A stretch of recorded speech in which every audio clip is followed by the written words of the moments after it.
A massive earthquake, ranked among the strongest ever recorded in modern history, has triggered widespread tsunami warnings across the Pacific Ocean.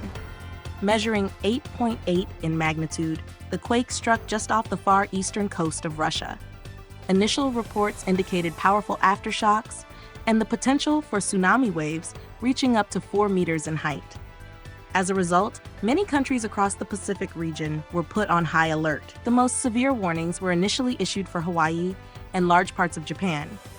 However, over time, those high-level alerts have been downgraded.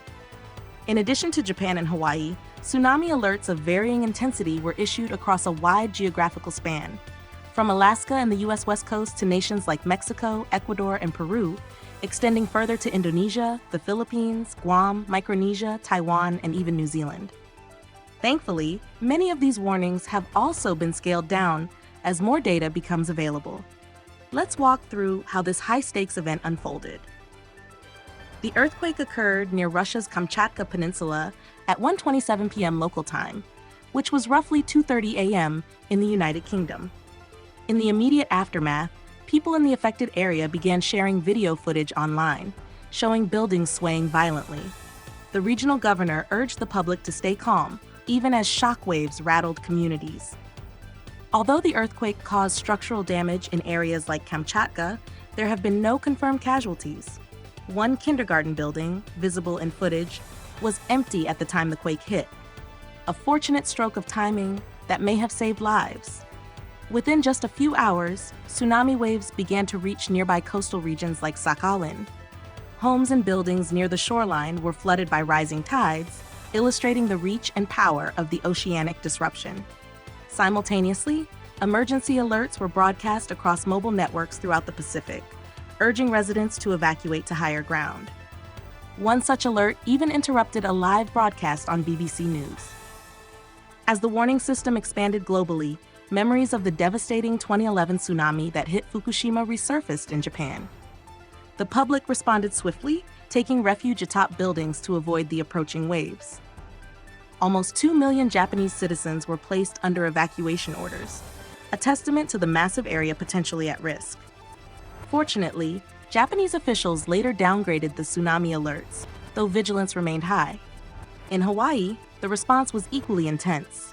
Citizens scrambled to comply with evacuation orders, leading to traffic congestion and anxiety across the islands. The warning there has now also been downgraded to an advisory, and some residents were allowed to return home. Meanwhile, the U.S. mainland began experiencing the effects.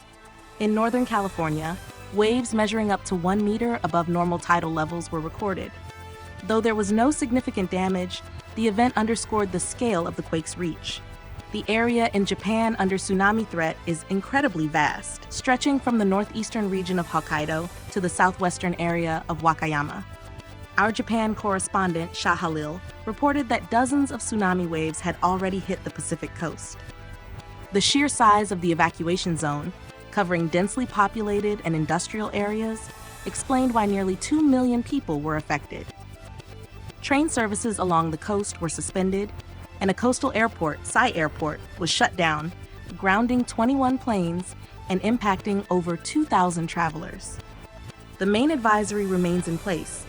Even if the observed waves are currently at 1.3 meters, they could suddenly escalate to 3 meters, according to Japan's meteorological agency. Their concern lies not just in the wave height, but in the unpredictability of when and where they might strike next. To gain a deeper understanding of the situation, the broadcast then shifted to Kim Hutchinson, a data scientist at the National Tsunami Warning Center based in Alaska. With a torrent of data pouring in from multiple coastal sensors, Kim provided a critical update on how the tsunami was affecting the United States West Coast. According to Kim, water levels along the coasts of Alaska, Oregon, and California had begun to rise.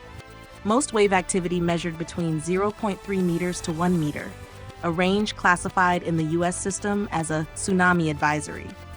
This designation signals the potential for damage to harbors and coastal infrastructure, though it typically doesn't suggest full-scale flooding inland, at least not yet. When asked about public safety, Kim gave straightforward advice.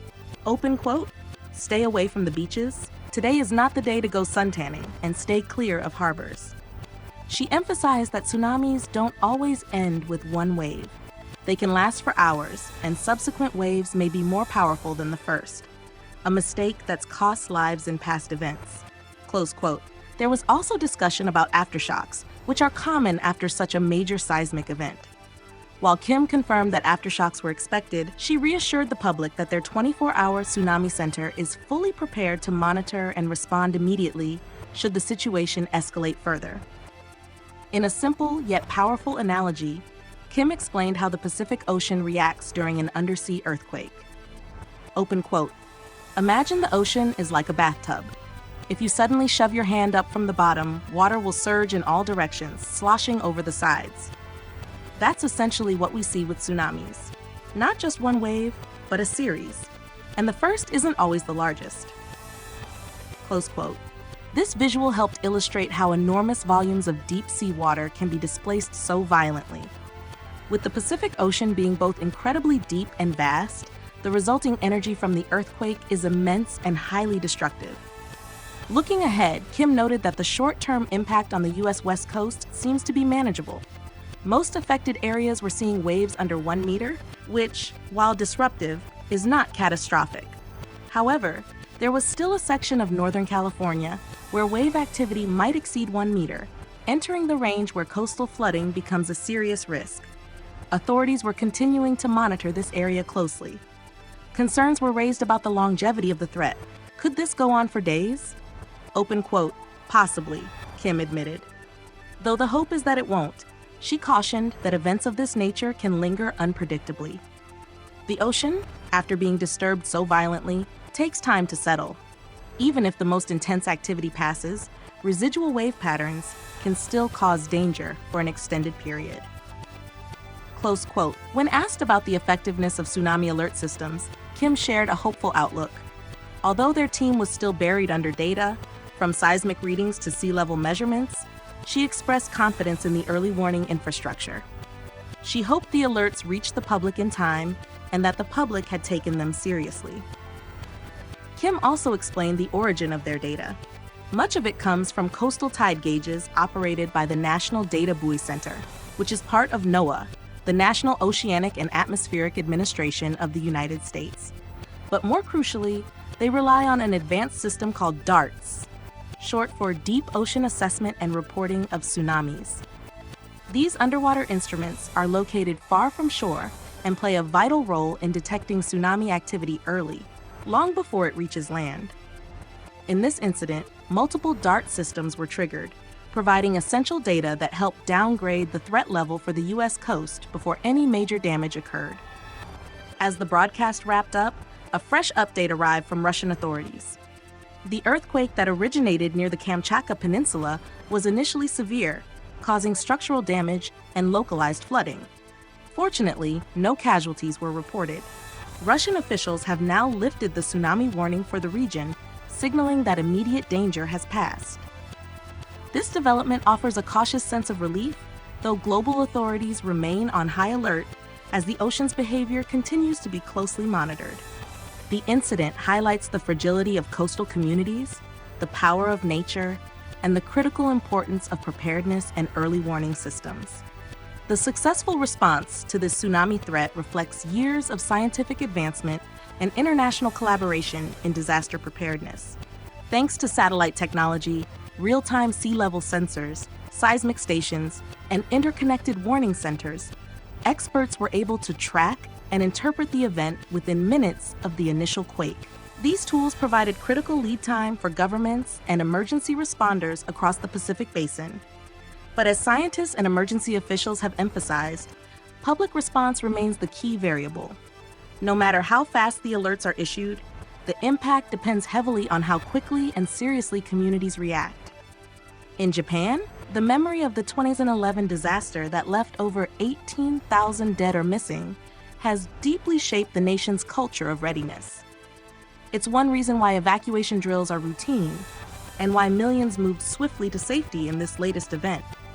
In contrast, in parts of Hawaii and the U.S. mainland, while response was generally prompt, there were scattered reports of confusion and traffic gridlock. Emergency planners stress that while technology is vital, education and community-level awareness are equally crucial in reducing casualties when the next disaster strikes. Kim Hutchinson and her team at the National Tsunami Warning Center continue to monitor the evolving situation around the clock. Their work serves as a reminder of the quiet heroes behind the scenes. Scientists, engineers, and analysts whose unseen efforts save lives by interpreting masses of data and converting it into life-saving information. One of the most sobering takeaways from this event is the enormous scope of influence a single undersea quake can have. From a rupture deep beneath the Earth near Russia, shockwaves spread across the entire Pacific Rim, a region home to hundreds of millions of people. From Japan's densely populated cities to remote Pacific islands, from California's coastal towns to the highlands of New Zealand, the reach of the ocean's energy is boundless. Despite the global alarm, the actual damage was minimal, thanks in large part to modern technology, rapid response, and sheer luck. But experts warn this should not breed complacency. As Hutchinson put it, this event could have been far worse. The next one might be. In the wake of the downgraded warnings and lifting of alerts in places like Kamchatka and Hawaii, attention now shifts to post-event assessments. Engineers will inspect infrastructure. Emergency teams will review evacuation timelines. Meteorological and seismic agencies will analyze the data collected by dart buoys and tide gauges to refine future forecasting models. Governments are expected to revisit their communication protocols and community outreach strategies, ensuring they can respond even faster and more effectively next time. In a world where tectonic plates shift without warning, the ability to react in minutes rather than hours can mean the difference between life and death. This event, while spared from turning into a tragedy, serves as a powerful case study in resilience, science, and the unpredictable force of nature.